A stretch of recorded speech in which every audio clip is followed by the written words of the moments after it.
Assalamualaikum warahmatullahi wabarakatuh. Innal hamdalillah wassalatu wassalamu ala Rasulillah wa ala alihi wa sahbihi wa man tabi'ahum bi ihsan ila yaumil qiyamah. Jamaah bapak-bapak dan ibu yang semoga Allah rahmati dan Allah berkahi, jamaah Masjid Baitur Rahman yang semoga kita menjadi keluarga di antara keramaian umat. Alhamdulillah, tentunya kita senantiasa bersyukur kepada Allah apapun kondisinya dan keadaannya. Walaupun kita mendapatkan ujian, tapi nikmat yang Allah berikan kepada kita jauh lebih besar.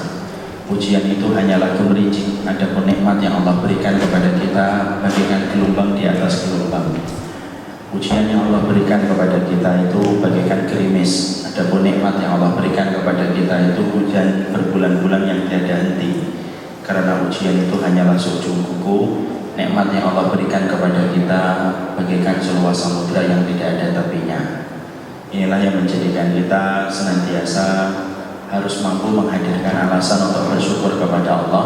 Karena orang yang beriman adalah mereka yang tidak pernah kehabisan alasan untuk bersyukur kepada Allah Subhanahu wa Ta'ala apapun kondisinya. Tentunya kita harus paham kondisi hati ketika menghadapi satu musibah. Kondisi hati ketika menghadapi ujian itu ada dua, kata para ulama. Ada yang hatinya dan jiwanya lebih kecil daripada ujian yang Allah berikan dalam teras kehidupannya. Kalau siapapun manusia yang hatinya dan jiwanya sempit dibandingkan ujian yang Allah berikan kepada hidupnya, maka inilah yang membuat seseorang itu akan frustasi dan depresi. Karena hatinya dan jiwanya terlalu sempit dibandingkan ujian yang Allah berikan pada hidupnya. Inilah yang bisa membuat orang mati bunuh diri. Inilah yang bisa membuat orang akhirnya frustasi dalam hidupnya, karena hatinya dan jiwanya terlalu sempit dan terlalu kecil dibandingkan ujian yang Allah berikan. Ada yang kedua, ada hati dan jiwa yang lebih besar daripada ujian yang Allah berikan. Inilah hatinya orang-orang yang beriman ketika mereka dilapangkan oleh Allah hatinya dan jiwanya, sehingga sebesar apapun ujian yang datang deras dalam kehidupan tidak sebanding dengan besarnya hati dan jiwa yang dia miliki. Maka inilah orang yang paling beruntung ketika hatinya lebih lapang dan lebih luas daripada ujian. Dan tentunya kita paham, tidak ada yang mampu melapangkan hati kita, tidak ada yang mampu melapangkan jiwa kita kecuali adalah Allah, sebagaimana firman-Nya pada ayat yang pertama surat Al-Insyirah, Alam nashrah laka sadrak, bukankah kami yang melapangkan dadamu? Maka inilah yang menjadikan kita menghadapi ujian ini, maka kita tidak bisa meminta kepada Allah, ya Allah berikanlah saya hidup tanpa ujian, karena tidak mungkin. Dunia ini darul ibtila, sesungguhnya dunia itu adalah tempatnya ujian. Tapi yang bisa kita minta kepada Allah, ya Allah berikanlah kami hati dan jiwa yang lebih lapang daripada ujian yang Kau kirimkan dalam kehidupan kami. Dan inilah yang menjadikan kita melewati pandemi ini di tengah berbagai macam situasi yang tidak menentu, dan kita juga tidak tahu kapan akhir dari pandemi ini Allah berikan pada kehidupan kita selaku umat manusia. Maka janganlah kita banyak berharap kepada manusia, janganlah banyak berharap sama regulasi dan peraturan, karena biasanya berharap kepada makhluk itu mengecewakan. Tetapi kita banyaklah berharap hanya kepada Allah, meminta supaya dilapangkan hati kita, dilapangkan jiwa kita lebih besar daripada ujian yang Allah berikan, supaya kalau kita termasuk yang semacam itu, kita bisa termasuk orang-orang yang tersenyum di balik setiap ujian yang Allah berikan dalam kehidupan kita. Dan inilah yang menjadikan kita memahami betul sesungguhnya yang kita minta kepada Allah adalah pertolongan yang lebih besar daripada ujian yang Allah berikan dalam kehidupan kita. Kepada Allah kita bersyukur, kepadanya kita bergantung, dan kepadanya pula kita memohon pertolongan. Semoga kita tidak pernah ditinggalkan oleh Allah walaupun sekejap mata. Alhamdulillah, pada kesempatan hari ini saya menjadi badal dari Ustadz Farhan. Kaget saya, baru keluar kamar mandi sudah dihadang 3 pasukan. Ternyata saya disuruh untuk menggantikan untuk mengisi kajian. Insya Allah pada kesempatan ini saya akan mencoba untuk memberikan beberapa nasihat untuk saya sendiri, dan semoga nasihat ini bisa bermanfaat bagi yang lainnya. Karena kajian kita ini adalah kajian tematik, berarti kita mengambil tema umum saja, tidak sebagaimana tema kitab yang kita kaji secara urut dan sistematik. Kita pada kesempatan hari ini akan mencoba untuk menyampaikan sedikit tentang masalah dunia, bincang-bincang tentang dunia. Tentunya kita paham salah satu efek domino dari adanya pandemi ini memang luar biasa. Bukan hanya menyerang masalah imun tubuh, bukan hanya menyerang masalah tentang kesehatan kita, memberikan rasa khawatir dan takut ketika kita keluar dan berinteraksi, tapi ternyata efek domino pada pandemi yang kita rasakan sudah mencapai pada berbagai macam lini, sehingga kita hari ini sudah berada pada resesi ekonomi.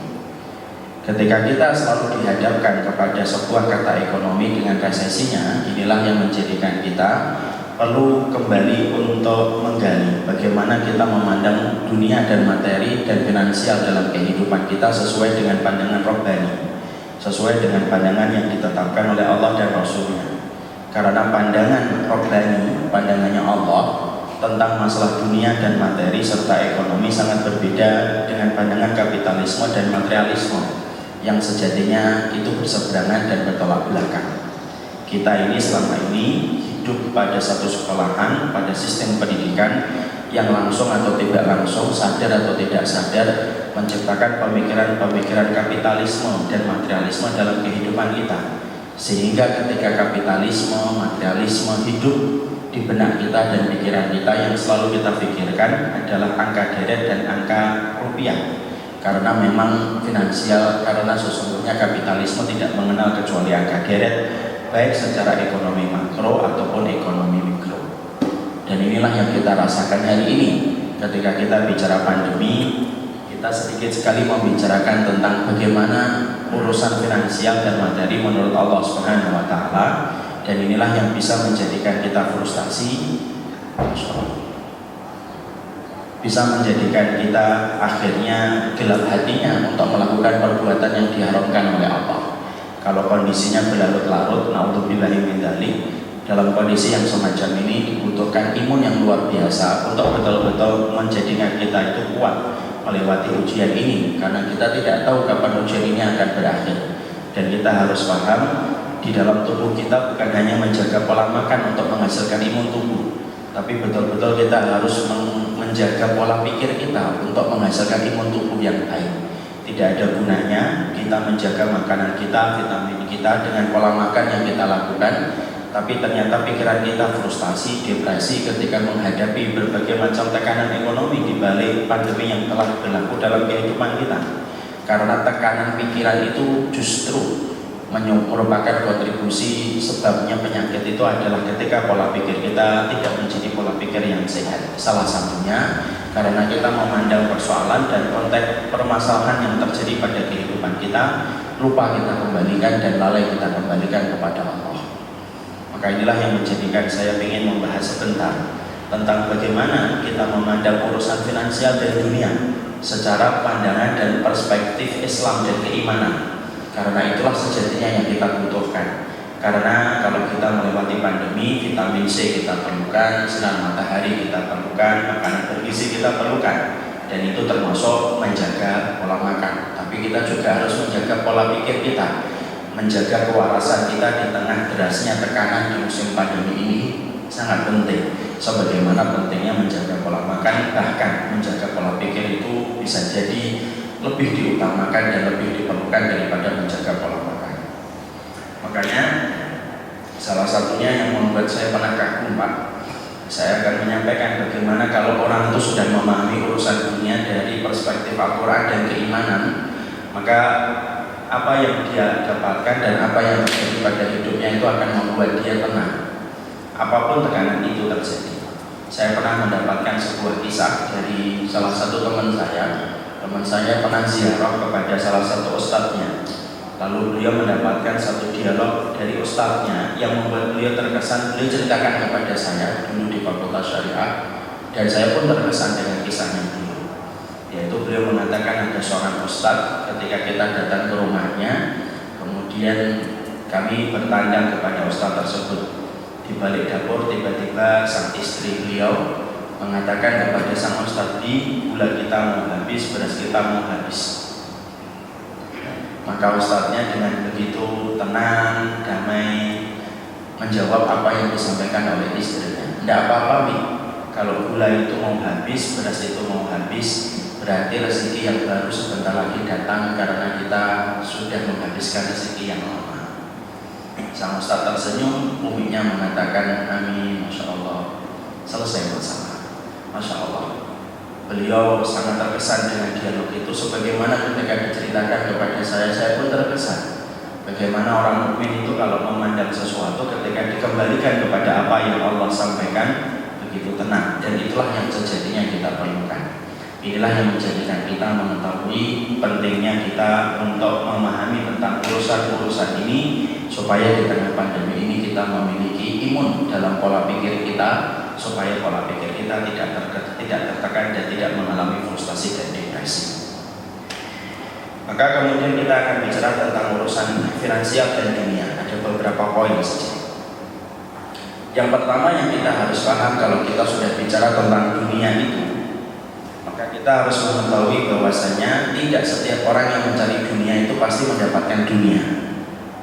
Ini penting untuk kita pahami, karena ini termasuk kaidah Quran. Maka yuridul ajilata ajala lahu fiha ma nasya liman yurid. Allah menyampaikan siapapun yang ingin mendapatkan dunia itu kami berikan dunia ma nasya liman yurid, yang kami mau dan kami kehendaki. Ada kata-kata ma nasya liman yurid, yang kami mau dan kami kehendaki.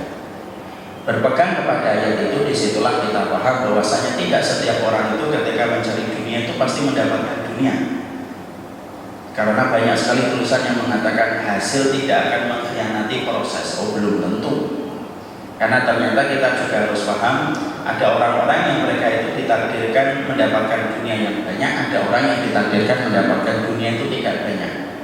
Makanya dalam satu riwayat Imam Ahmad dengan sanad yang sahih, maka Rasulullah SAW itu menyampaikan sebuah hadis qudsi. Ada orang yang aku jadikan kaya karena aku tahu kalau dia miskin itu akan menjadi kufur. Akan ada orang yang menjadikan miskin karena aku tahu kalau dia dijadikan kaya maka menjadi kufur. Maka ketika kita memahami kaidah ini, kita harus paham bahwasanya urusan kita mendapatkan dunia dan tidak mendapatkan dunia itu sangat tergantung dengan mana syak liman nurid, yang kami kehendaki dan kami inginkan. Supaya kemudian kita betul-betul mengerti tentang takaran irisan takdir yang Allah sudah tetapkan di dalam ayatnya, dan ini terkadang kita lupakan.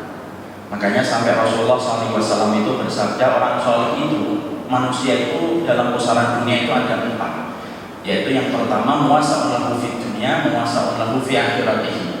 Ada manusia itu lapang dunianya, lapang akhiratnya. Ada manusia yang kedua muwasa'un fid dunya, mafturun lahu fi akhiratihi. Ada manusia itu lapang dunianya, sempit akhiratnya, gampang nyari duit, tapi urusan akhirat susah dan banyak melakukan kemaksiatan. Ada yang ketiga, mafturan lahu fid dunya, wasa'un lahu fi akhiratihi. Ada yang ketiga, yang sempit dunianya tetapi lapang akhiratnya. Makanya kita kadang-kadang jumpai ada orang soleh tidak pintar bisnis. Dia jualan madu rugi, bisnis misalkan showroom rugi, jualan harga sauda rugi. Apapun yang dia pegang itu tidak pernah berhasil. Tapi kalau sudah bicara tentang akhiratnya, dia menjadi orang yang selalu terdepan di dalam shop-shop kebaikan. Ada yang ketiga, sempit dunianya tetapi kemudian lapang akhiratnya. Yang kemudian yang keempat, kata Nabi, mafturun lahu fid dunya, mafturun lahu fi akhiratihi. Ada yang sempit dunianya, sempit akhiratnya. Jadi kalau orang Betawi sudah miskin songong, ini yang keempat, yaitu miskin dunianya, miskin akhiratnya. Kalau kita ambil dari riwayat ini, maka Rasulullah SAW itu mengkategorikan orang soleh itu 2. Muwasa'un lahu fid dunya, muwasa'un lahu fi akhiratihi, yaitu lapang dunianya, lapang akhiratnya. Ada yang kedua, Pak, yaitu adalah ada orang yang sempit dunianya tetapi lapang akhiratnya. Dan kita harus mengerti Allah membagi itu sesuai dengan apa yang menjadi kehendaknya dan sifatnya. Dan pilihan takdir Allah itu selalu lebih baik daripada pilihan yang kita pilih selaku manusia. Kenapa kita harus paham tentang kaidah pertama ini, Ustaz? Supaya kita tidak memaksakan sesuatu yang sebenarnya itu sangat tergantung dengan kehendaknya Allah. Makanya kalau kita melewati pandemi ini, ada teman kita bisnisnya sukses, tetapi justru naik income-nya padahal di tengah pandemi. Ada di antara teman-teman kita ketika pandemi ini kemudian turun drastis, bagaikan roller coaster, dia turun pendapatan yang dia dapatkan maka itu sesuai dengan apa yang sudah Allah sampaikan di dalam surat Al-Kahfi ayat yang ke-18, bahwasanya ada yang dikayakan oleh Allah, ada yang dimiskinkan, dan tidak setiap orang yang mendapatkan kekayaan, tidak setiap orang itu ketika mencari dunia akan mendapatkan dunia. Makanya Bapak kan sering lihat, ada teman kita itu sekali main internet sebentar saja dapat profit sampai puluhan juta. Tapi ada teman kita kerja dari pagi sampai malam dapatnya cuma segitu-segitu aja. Bahkan kalau taruh barang di internet, tidak ada yang lirik itu iklannya. Yang paling yang lirik satu, itu pun salah klik, itu pun kemudian salah klik. Bertahun-tahun tidak ada yang nge-view apa yang dia tawarkan dan dia iklankan. Itu semua merupakan bagian dari penjelasan Allah. Makanya kalau di Bismillah kita paham, tetapi kita juga harus paham, yang kaya tidak berarti mulia, yang miskin tidak berarti hina. Dan yang kaya belum tentu cukup, yang miskin itu belum tentu kurang. Karena apa? Tanda kemuliaan Allah itu bukan kepada harta, tapi tanda kemuliaan dari Allah itu tanda kecukupan. Makanya salah kalangan kapitalis itu selalu memandang kemuliaan itu sejajar dan berbanding lurus dengan angka deret. Itu kalangan kapitalis. Kalangan beriman tahu kemuliaan itu bukan pada angka yang berderet, tapi kemuliaan itu bukan kepada banyaknya, tetapi kemuliaan itu tergantung kepada kecukupannya. Makanya berapa banyak orang kaya belum tentu dia cukup, berapa banyak orang yang miskin belum tentu dia kurang. Berapa banyak orang kaya, Pak? Banyak dia dijadikan oleh Allah kaya. Apakah kaya itu cukup? Belum tentu. Berapa banyak orang yang di rekeningnya itu sudah 300 miliar, dia masih membuat regulasi tambahan supaya menambah lagi income yang dia dapatkan. Dan tidak ada yang dia pikirkan dari bangun tidur sampai tidur kembali kecuali adalah uang dan uang. Kurang. Ketika dia memberikan nafkah kepada istrinya kemudian komplain yang diberikan oleh suaminya, anak-anaknya tidak pernah merasa cukup dengan apa yang diberikan oleh bapaknya. Kenapa? Karena kecukupan itu miliknya Allah.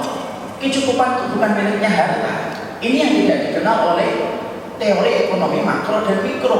Teori ekonomi makro dan mikro tidak mengenal kata kecukupan. Tapi kalangan orang yang beriman itu mengenal kata kecukupan, karena kecukupan itu miliknya Allah dan kecukupan itu diberikan oleh Allah kepada hamba yang Allah kehendaki. Mana dalilnya Ustaz kecukupan itu miliknya Allah? Loh, kita apa tidak membaca surat At-Talaq? Wa may yatawakkal 'ala Allahi fa huwa hasbuh. Barang siapa yang bertawakal fa huwa, itu dhamir a'idun ila Allah, itu dhamir kembalinya kepada Allah. Fa huwa hasbuh, Allah yang mencukupi. Berarti kecukupan itu miliknya Allah. Makanya maaf ya, ada orang Pak di Bekasi gajinya 15 juta, setiap pulang ke rumah selalu bertengkar sama istrinya karena 15 juta terasa sesek dan tidak cukup untuk pengeluaran keluarga mereka. Tapi ada banyak orang Bekasi UMR gajinya cuma 4 juta, anaknya 4, tapi setiap pulang tenang, istrinya bisa tersenyum, anak-anaknya bisa menerima apa yang diberikan sama bapaknya, meminta mainan tidak pernah melebihi budget yang dimiliki oleh bapaknya, dan itu terasa cukup. Makanya kalau saya ditanya melewati pandemi ini apa yang kita harus lakukan, Ustaz? Banyak, salah satunya minta kecukupan sama Allah. Karena kalau sudah cukup itu terus apa? Tenang kita. Makanya yang kita khawatirkan itu apa? Kalau kemudian yang kita khawatirkan salah satu hadis Nabi dalam riwayat Baihaqi, "Man kana hammuhu dunya ja'alallahu faqrahu baina 'ainihi." Yaitu yang kita khawatirkan perkataan Rasulullah SAW, barang siapa orang yang hidupnya hanya nyari dunia, terus Allah jadikan kacamata kefakiran tepat di pelupuk matanya. Kacamata kefakiran itu gimana sih? Kita pakai kacamata Pak terasa minus. Dapat 1 miliar berharap 2 miliar, dapat 2 miliar berharap 3 miliar, dan tidak ada yang menghentikan angan-angan itu kecuali kematian ketika memindahkan dia ke alam barzakh. Makanya Masya Allah, inilah yang menjadikan kita memahami orang yang berkecukupan itu tidak identik dengan kekayaan. Ada orang kaya cukup banyak, tapi orang miskin yang kemudian dalam kondisi cukup banyak.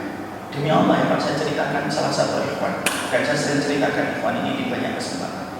Saya punya ikhwan itu ngontrak di Pekayon situ. Dulu beliau termasuk orang-orang pertama yang nyetilin saya.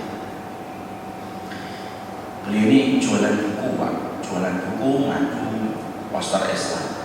Pertama kali ketika nyetilin saya kemudian bilang sama beliau, "Nah, antum 4 kan ya?" "Iya Ustaz." "Ambil nyetil." Jualan buku sama jualan poster dapat berapa per bulan? Saya tidak pernah ngitung Ustaz. Cukup atau nggak cukup? Cukup Ustaz. Alhamdulillah saya tidak punya utang. Jualan buku, poster yang membawa barang dagangannya di atas motor dan pindah dari satu majelis taklim ke masjid-masjid yang lainnya. Anaknya 4, kondisi dikontrakan. Saya tanya cukup atau nggak cukup? Cukup Ustaz. Alhamdulillah sampai sekarang saya tidak punya utang. Kira-kira kalau Bapak di samping dia, apa yang Bapak akan sampaikan kepada dia? Mungkin sama dengan saya. Sabar ya, saya mengatakan sabar ya. Ikhwan ini Pak, ini masih hidup orang, berkata sama saya belum waktunya sabar Ustaz, saya insya Allah bersyukur. Saya ngomong lagi, sabar ya, insya Allah bersyukur Ustaz. Lu kok bersyukur? Sabar. Iya Ustaz, bersyukur Ustaz. Saya kemudian bertanya, apa alasan antum bersyukur? Hari itu Pak saya belajar hikmah dari orang, karena hikmah itu kan kayak perhiasan yang ada di tepi jalan yang bisa kita ambil dari siapapun. Beliau berkata sama anak tidak nambahin dan kurang, insya Allah. Dia berkata, saya itu cuma jualan buku, poster Ustaz. Dan Ustaz kan tahu, menjadi pedagang buku di pinggir-pinggir masjid ketika ada majelis taklim itu, kalau tidak punya tawakal yang tinggi itu pasti frustasi, karena kita tidak pernah tahu ketika tidak lapak siapa yang akan diberhentikan oleh Allah untuk menawar barang yang kita dagangkan. Saya tuh kalau pagi Ustaz, saya kemudian pulang, kemudian naikkan barang dagangan saya ke motor. Bapak tahu motornya Kimco merah. Tahu kan motor Kimco? Motor yang insya Allah dia akan dilirik sama maling.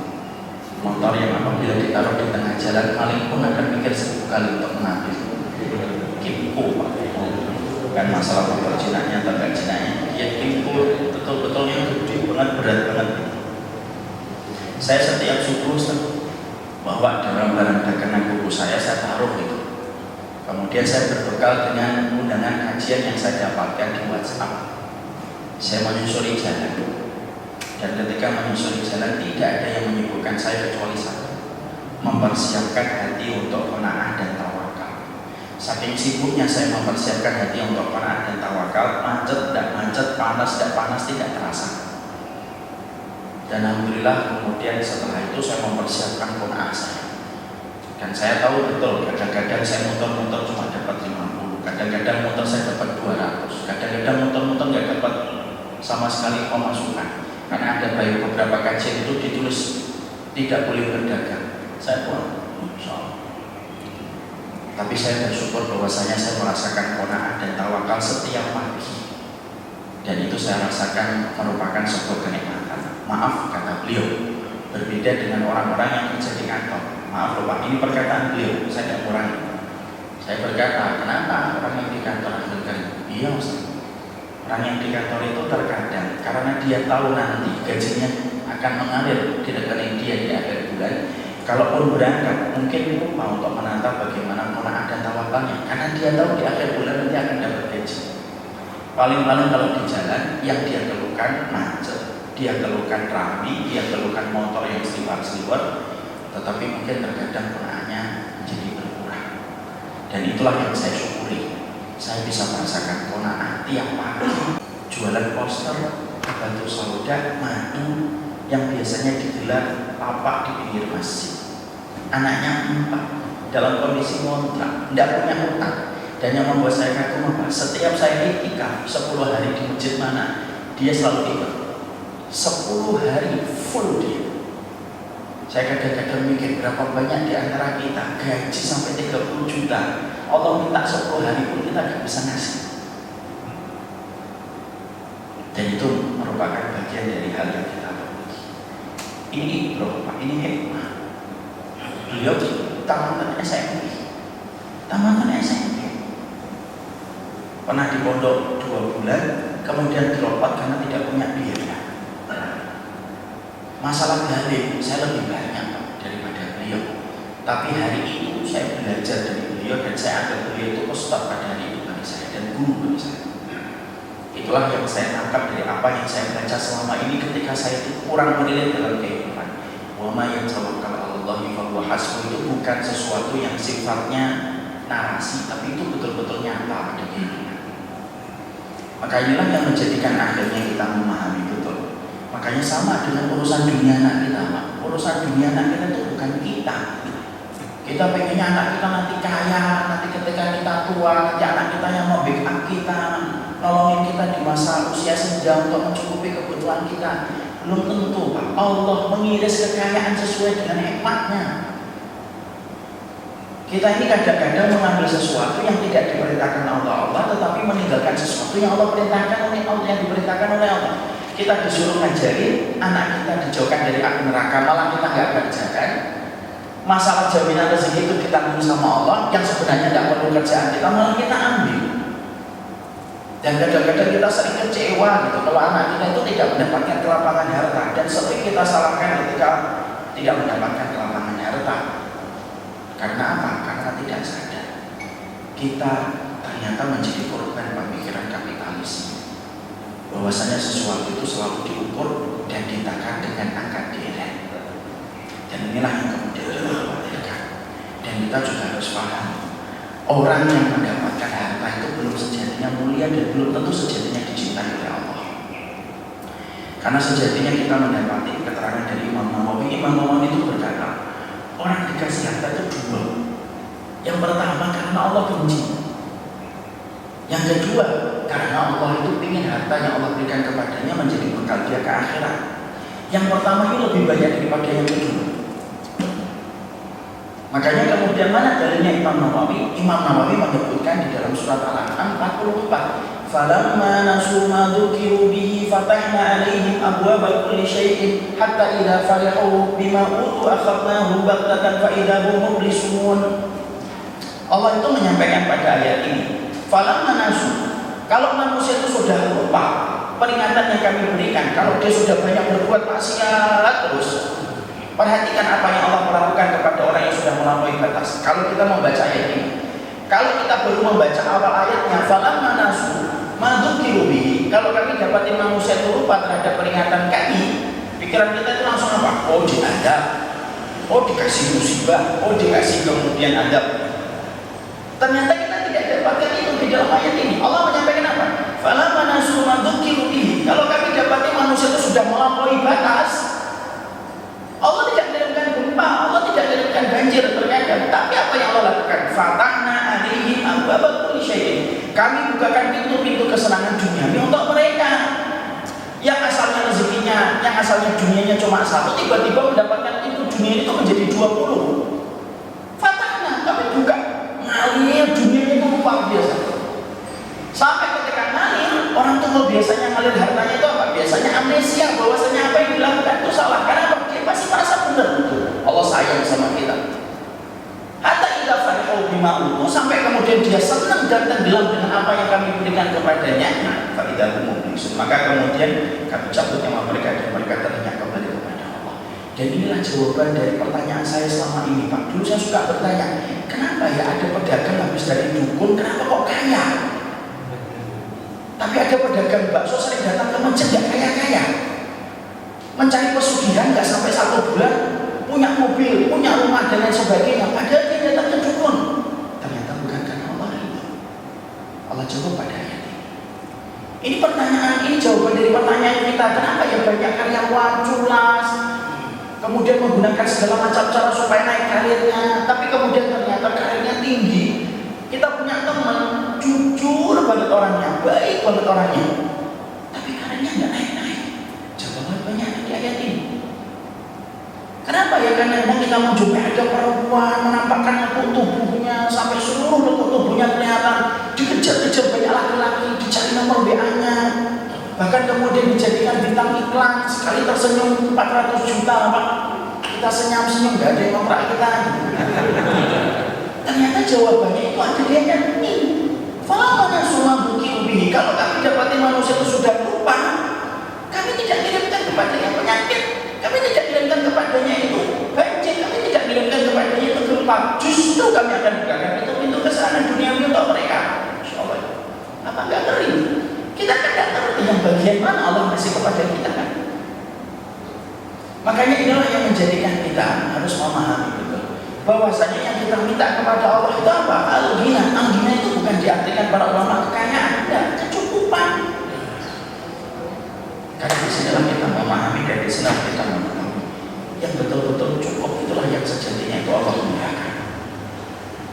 kalau ada orang sampai puluhan miliar, kok masih bisa korupsi? Korupsi kok bisa dilakukan kolektif? Kenapa korupsi itu harus sampai 10 miliar, 100 miliar, padahal dia 3 miliar, 4 miliar. 4 miliar di Kemang Pratama sudah dapat 2 rumah, 180 kali 2, sudah gede banget. Tapi dia nggak cukup. Itulah orang yang sejatinya disiksa sama Allah dengan rasa Tuhan tidak pernah berhenti. Orang makan itu yang tersiksa bukan makan yang gak enak. Orang makan itu yang tersiksa itu orang yang makan tapi tidak pernah merasa cukup, masih lapar aja. Tersiksa rasa lapar itu gak enak. Sebagaimana itulah yang kita jumpai. Makanya inilah yang menjadikan kita memahami kaidah yang pertama. Yang kaya belum tentu cukup, yang miskin belum tentu kurang. Mungkin kita kadang-kadang melihat kan ada teman kita gaji UMR, anaknya itu setiap dikasih tahu gampang, nah gajinya Abi cuma 4 juta. Nanti kalau melewati toko mainan, jangan minta ya, lihat aja. Nanti kalau kapan-kapan ada rezeki baru kita beli. Lu anaknya itu kan gampang bagi Allah untuk kemudian dirubah-rubah hatinya oleh Allah. Anaknya melewati toko mainan berhenti, lihat aja, dia melihat aja, gak apa-apa. Sudah kalau sudah cukup, jalan lagi. Iya, jalan Pak. Tapi ada orang yang gajinya 15 juta, anaknya kalau nggak minta mainan yang harganya 3 juta itu nggak akan pernah diterima, coba Pak. Itu kan Allah yang mengatur semuanya, yang menggenggam hati anak untuk mengatakan ya enggak Pak, enggak cukup Pak, enggak usah Pak. Itu kan Allah yang ngatur. Dan kita lupa tentang itu. Kita hari ini di sebuah negara yang selalu menyampaikan kepada kita tentang resesi ekonomi, akan deret, makro, mikro, tapi nggak pernah media sosial itu mengajari kita untuk kemudian minta kecukupan kepada Allah. Coba media sosial, media mainstream di sebuah negara berpenduduk mayoritas muslim, setiap kejadian tidak pernah dikembalikan kepada Allah. Sampai pandemi pun hanya dibicarakan tentang data virus, protokol, tapi tidak pernah dikembalikan kepada Allah. Porsi nasihat agama diberikan sebelum subuh, orang belum bangun. Lalu kemudian kita ingin menjadi bangsa besar, tidak menghargai ayat-ayat Allah, mana bisa? Kan kita pernah mendengar Profesor Said itu mengatakan negara besar itu negara yang memiliki rasa takut. Korea karena takut sama Jepang akhirnya maju.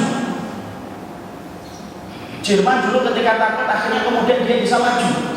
Ya kalau negara tidak punya rasa takut terus apa yang bisa dilakukan? Betul perkataan itu. Dan itulah yang menjadikan kita yang pertama minta kecukupan. Minta kecukupan, insyaallah. Makanya kalau kita sudah mulai tertekan, aduh, rezeki saya turun 40%, 70%. Mintalah kita itu kepada Allah itu kecukupan. Dan kecukupan itu bukan hanya minta, kecukupan itu harus disertai dengan ibadah yang kita harus tingkatkan. Imam Nawawi menjelaskan, orang kalau minta kecukupan hanya dengan doa belum tentu dapat kecukupan.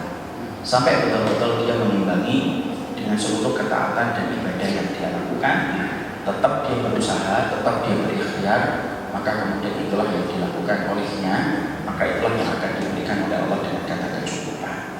Disinilah kita hanya memahami betul yang kita perlukan itu rezeki, Pak. Dan saya sudah pernah menyampaikan di sini. Karena yang kita perlukan itu bukan dunia tetapi rezeki. Dan rezeki tentunya jauh lebih khair, jauh lebih baik daripada dunia. Makanya Masya Allah ya, Allah itu mencela dunia, tapi Allah tidak pernah mencela rezeki. Pernah Bapak mendapati ayat Allah mencela rezeki? Bahkan kemudian surga pun disebut oleh Allah dengan kata rezeki. Rasulullah itu tidak pernah minta dunia, tapi Rasulullah itu minta rezeki. Setiap pagi sebelum mentari menghangatkan bumi, Allahumma inni as'aluka ilman nafi'an wa rizqan yang diminta itu rezeki. Kenapa Nabi tidak minta buah dunia? Tapi Nabi meminta buah rizqan thayyiban karena Nabi tahu yang diperlukan orang yang beriman itu rezeki. Hati yang qanaah, istri yang bersabar atas kekurangan yang sedang dilewati oleh suaminya, anak yang bisa memahami bagaimana terbatasnya seorang ayah, itu rezeki. Dan itulah sejatinya yang kita mungkin khawatirkan. Ada di antara kita, yang mungkin dilakukan dunianya tetapi disempitkan rezekinya. Kalau saya berdoa itu sederhanakan dunia saya ya Allah, lapangkanlah rezeki saya. Kalau saya berdoa begitu, sederhanakan dunia saya, tapi lapangkanlah rezeki saya. Karena ternyata Rasulullah itu tidak pernah satu hari kecuali beliau minta rezeki. Jauh sebelum mentari menghangatkan bumi, permintaan beliau itu setelah meminta itu untuk meminta rezeki. Dan rezeki itu sesuatu yang sifatnya jauh lebih besar daripada urusan dunia. Ini yang pertama. Yang kedua, yang kita harus mengerti adalah ketika kita sudah mengetahui bahwasanya dunia ini merupakan bagian dari jaminan Allah Subhanahu wa taala, ditakar oleh Allah, diiris oleh Allah, takaran Allah itu lebih daripada auditor karena tidak pernah salah, karena takaran Allah itu tidak pernah hilang. Maka akhirnya yang kita lakukan itu berikhtiar. Kata ikhtiar mencari dunia itu, ini yang sering-sering kaprah. Kata ikhtiar mencari dunia itu, takarannya itu bagaimana Ustaz? Takarannya dibuat oleh Rasulullah sebagaimana takaran burung. Burung itu takarannya gimana sih? Tabdul himasan wa taruhu bitana. Perginya pagi dalam kondisi kosong, pulangnya sore dalam kondisi perutnya penuh. Berarti takaran kita itu mencari rezeki dibuat oleh Rasulullah dengan perumpamaan dan permisalan yang sangat cantik sebagaimana burung. Ya, berarti kalau kita melihat kepada kaidah burung ketika mencari rezeki sebagaimana Rasulullah sudah memberikan contoh, berarti kemudian takarannya adalah perginya pagi, pulangnya sore. Berarti antara 10, 11, 12 jam mentok. Karena takarannya burung. Kenapa ini perlu kita sampaikan? Karena banyak orang muslim laki-laki atas nama kewajiban mencari rezeki, maka dia menggunakan seluruh waktunya untuk mencari rezeki itu, tanpa dia mengetahui bahwasanya kewajiban untuk mencari rezeki dan ikhtiar untuk mencari rezeki itu ada takaran yang diatur oleh Nabi. Nabi itu sangat lembut, bahasanya indah. Makanya Nabi itu mengibaratkan sebagaimana burung. Kamu perginya pagi, pulangnya sore sudah. Supaya kemudian akhirnya jangan sampai ada orang yang kemudian dia itu ketika mencari rezeki, alasan itu yang dia sampaikan kepada istrinya, saya ingin mencari rezeki dari pagi sampai tengah malam, lalu meninggalkan kewajiban-kewajiban yang lainnya yang harusnya dia lakukan dan harusnya dia tunaikan. Burung apa Pak pulang tengah malam perginya pagi? Burung itu. Padahal kemudian takarannya Nabi itu kan indah. Nabi itu kalau ngomong nggak nyakitin hati Pak, tapi jago harus lembut. Jangan kemudian nggak paham-paham. Nabi itu nggak ngomong, kalau jangan jadi kayak budaknya dunia, jangan serakah. Nabi ngomong itu nggak kayak gitu.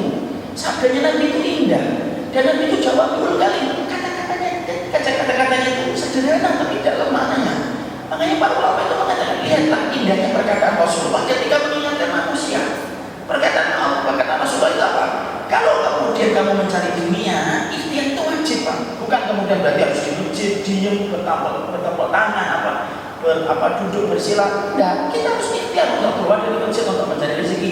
Cuma takaran untuk mencari rezeki itu takarannya harus paham. Kenapa dibuat takarannya sebagaimana burung perginya pagi, pulangnya sore? Supaya kita ini melaksanakan kewajiban-kewajiban kita yang lainnya. Karena kewajiban laki-laki itu bukan hanya nyari duit.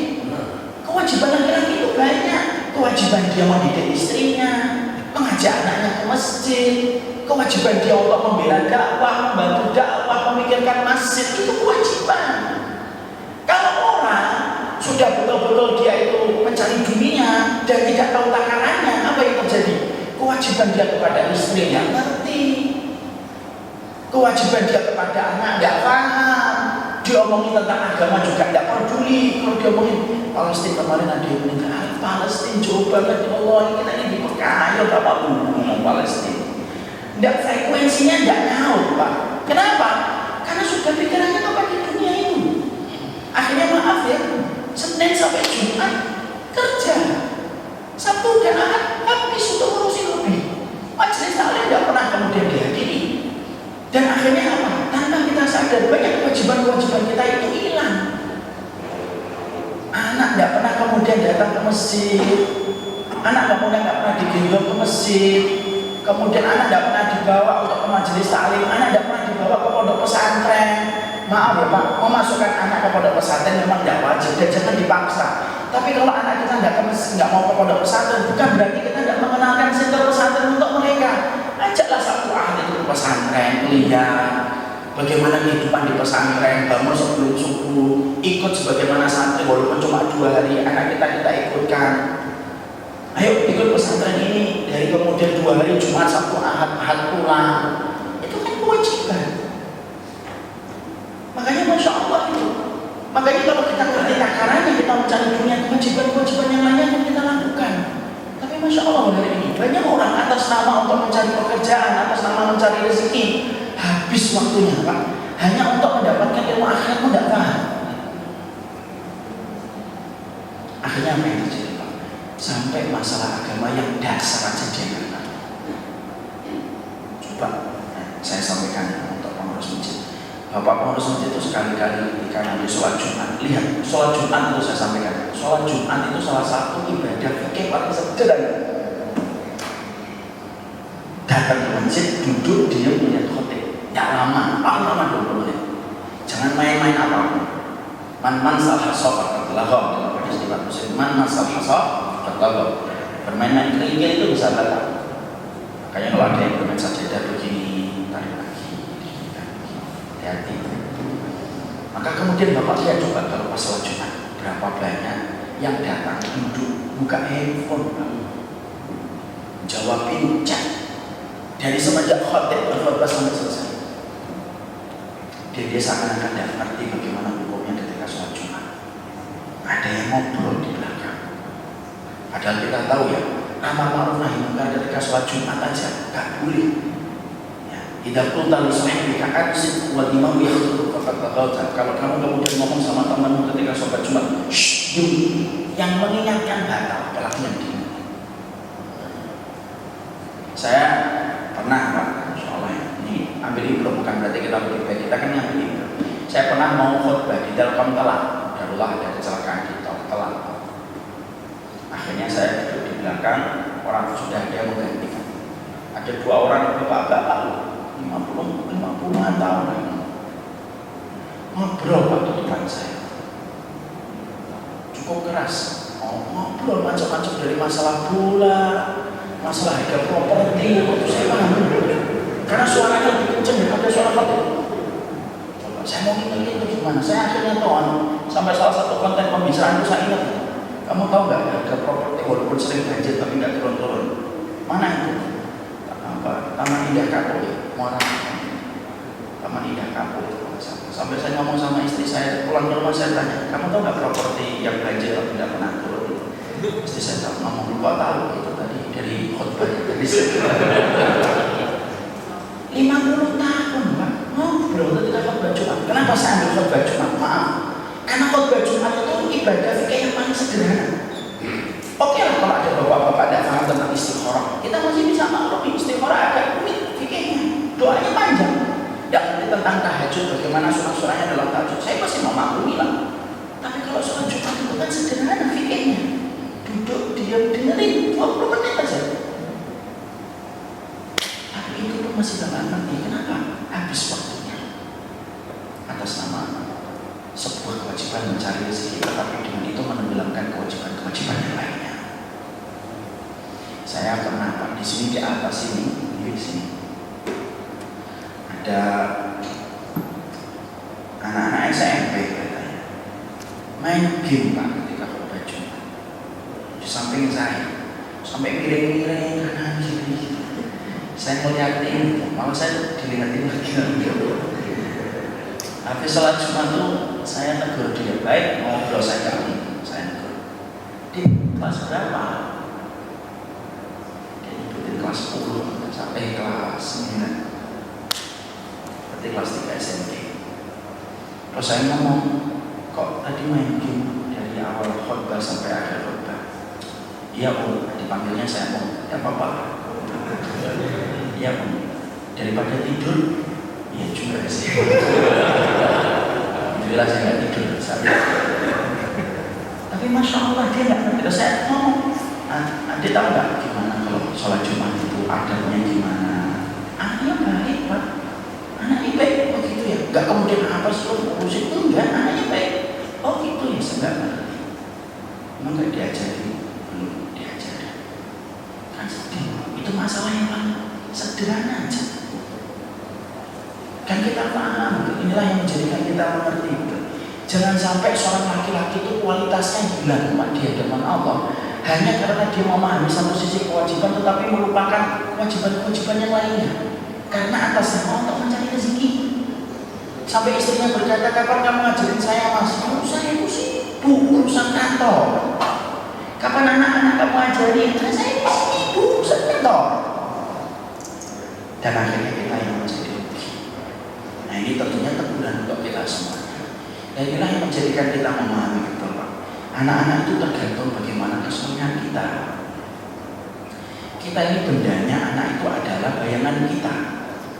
Kalau bendanya lurus, bayangan itu jadi lurus Pak.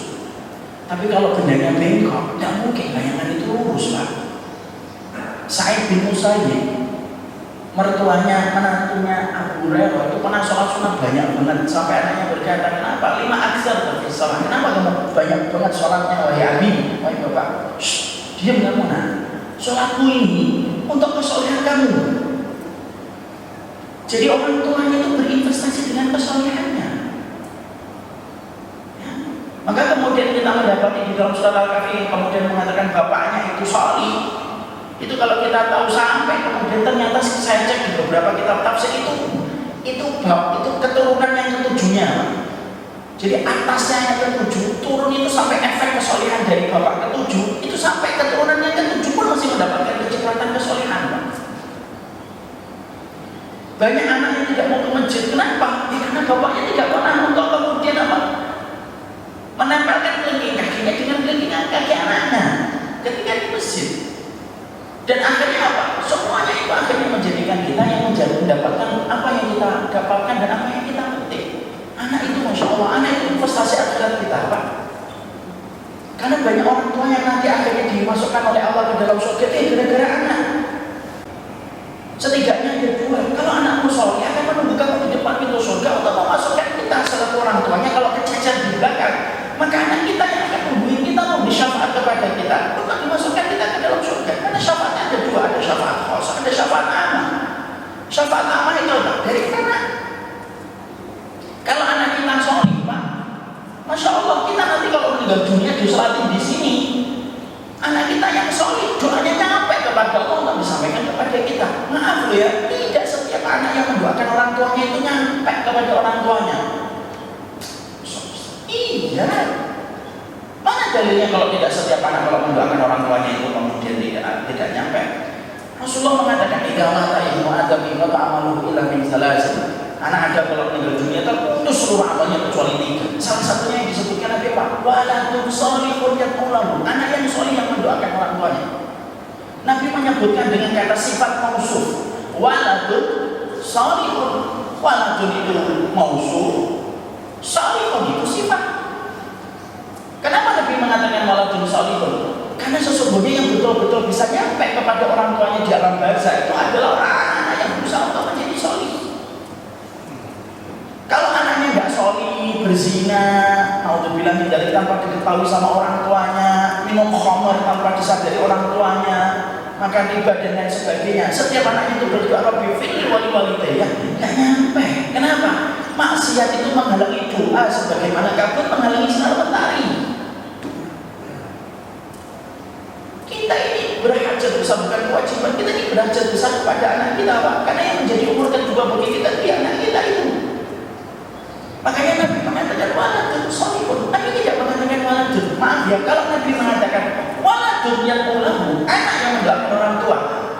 Anak kita mau bejat gak bejat, mau kemudian dia itu berzina gak berzina, mau minum alkohol gak minum alkohol, setiap dia anak nyampe doanya kepada kita selaku orang tua. Tapi maaf, Nabi kita tidak mengatakan waladun. Nabi kita mengatakan waladun sholihun. Berat Pak, berat banget ya. Kita selama ini aja bisa memahami hadis. Setiap anak yang banyak nanti doain kita, belum tentu anak yang banyak itu mendoakan kita nyampe. Maka kita yang menjadikan kita memahami. Ini termasuk kewajiban. Makanya jangan sampai kewajiban ini tenggelam dengan kewajiban saya kerja, betul kerja, tapi kewajiban mencari ilmu tetap harus dilakukan. Kewajiban ngajari anak, kewajiban mendidik anak, ngajak dia ke pondok pesantren, memperkenalkan dia kepada anak-anak yang soleh, itu kewajiban kita. Sebagaimana sampai mencarikan jodoh itu sebenarnya kewajiban kita, Pak. Maaf ya Pak, mencarikan jodoh itu bukan kewajiban anak. Coba kita gali lagi, kewajiban orang tua, ngasih nama, ngasih ibu yang solihah, mengakikohi kalau punya harta, memberikan rezeki yang halal, mengajarkan kepada dia kitabullah. Nanti kalau kita telusuri poin-poinnya, salah satunya mencarikan jodoh. Kalau kemudian jodoh diserahkan kepada anak, kadang-kadang pilihannya kurang benar. Namanya anak itu kadang-kadang belum pernah mau datang ke majelis taklim, tidak mau pernah dengarkan ilmu, akhirnya pilihannya kan sering salah. Kenapa kamu pilih dia? Orangnya lucu dijadikan.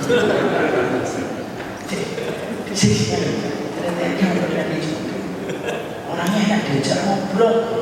Emang kamu pernikahan itu terus kafe gitu, ngobrol terus kan?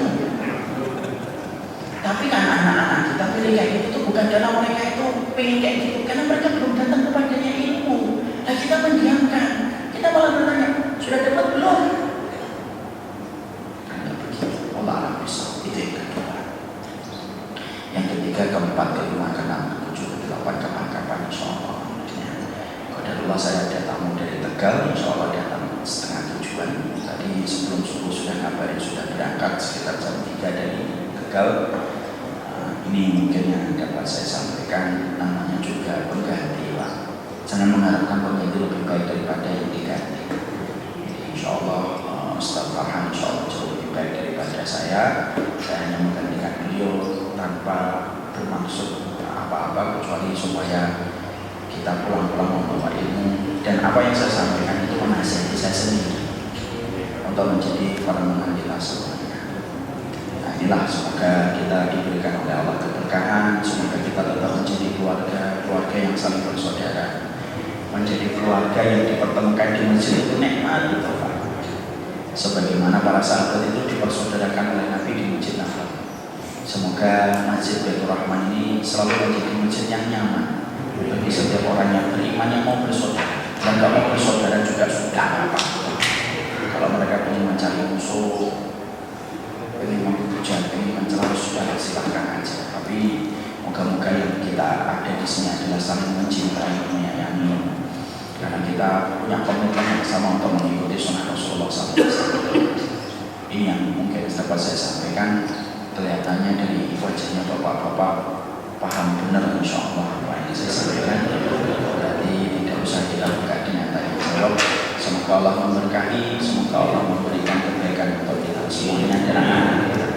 Moga-moga anak kita nanti bersaudara Pak. Saya itu pengen nanti setelah pekerjaan saya di rumah dakwah itu selesai, karena masih banyak PR yang harus diselesaikan di sana.